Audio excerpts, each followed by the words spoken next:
আসসালামু আলাইকুম প্রিয় দর্শক। আজ আমরা এসেছি ইসলামের সবচেয়ে পবিত্রতম স্থান কাবা শরীফ নিয়ে। এটি মুসলমানদের জন্য একটি অতি গুরুত্বপূর্ণ স্থান, যেখানে বিশ্বজুড়ে কোটি কোটি মুসলমান পবিত্র হজ পালন করতে আসেন। চলুন আজ আমরা জানব কাবার ইতিহাস, এর গুরুত্ব এবং ইসলামের মধ্যে এর স্থান।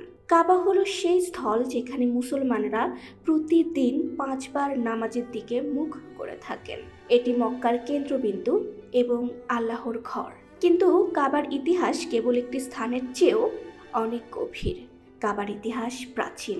বলা হয়ে থাকে যে এটি প্রথমে হজরত আদম আলাইহি ওয়াসাল্লাম দ্বারা নির্মিত হয়েছিল, পরে হজরত ইব্রাহিম আলাইহি ওয়াসাল্লাম এবং তার পুত্র হজরত ইসমাইল আলাইহি ওয়াসাল্লাম দ্বারা পুনর্নির্মাণ করা হয়েছিল। কাবার চারপাশে নির্মিত হয়েছে গোলাপি রঙের পাথরের গঠন, যা এর সৌন্দর্য বাড়িয়ে তোলে। কাবা হলো মুসলমানদের জন্য আল্লাহর ঘর। এটি কেবল একটি ধর্মীয় স্থান নয়, বরং এটি মুসলমানদের একতার প্রতীক। প্রতি বছর লাখ লাখ মুসলমান এখানে হজ পালন করতে আসেন।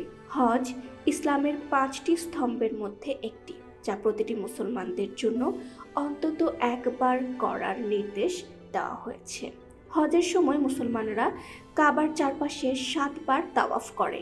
এটি হলো একটি গুরুত্বপূর্ণ রীতি, যেখানে তারা আল্লাহর প্রতি তাদের ভালোবাসা ও শ্রদ্ধা প্রদর্শন করেন। এছাড়াও জামারাতের স্থানেও মুসলমানরা শয়তানকে পাথর ছুঁড়ে দেওয়ার জন্য আসে, যা তাদের বিশ্বাসের একটি গুরুত্বপূর্ণ অংশ।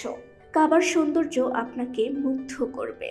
এর চারপাশের কালো কাপড়, যা কাবা শরীফের উপরে শোভা পাচ্ছে, এটি প্রতি মুসলমানদের হৃদয়ে আল্লাহর জন্য গভীর শ্রদ্ধা সৃষ্টি করে। কাবার দিকে ফিরে প্রার্থনা করা মানে আল্লাহর নিকট পৌঁছানোর এক অসাধারণ সুযোগ। কাবা আমাদের শেখায় আল্লাহর প্রতি আমাদের অবিচল বিশ্বাস থাকা উচিত।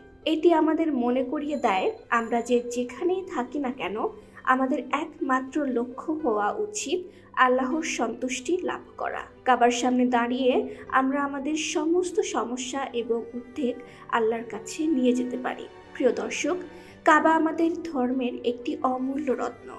আশা করি আজকের এই ভ্রমণ আপনাদের জন্য নতুন কিছু জানার সুযোগ তৈরি করে দিয়েছে। তারেক দ্য ট্রাভেলার চ্যানেলটি সাবস্ক্রাইব করুন এবং ইসলামের ঐতিহ্য, প্রাকৃতিক সৌন্দর্য ও ঐতিহাসিক স্থান নিয়ে আরও ভ্রমণের জন্য আমাদের সঙ্গে থাকুন। আল্লাহ আমাদের সঠিক পথে পরিচালিত করুক। আমিন।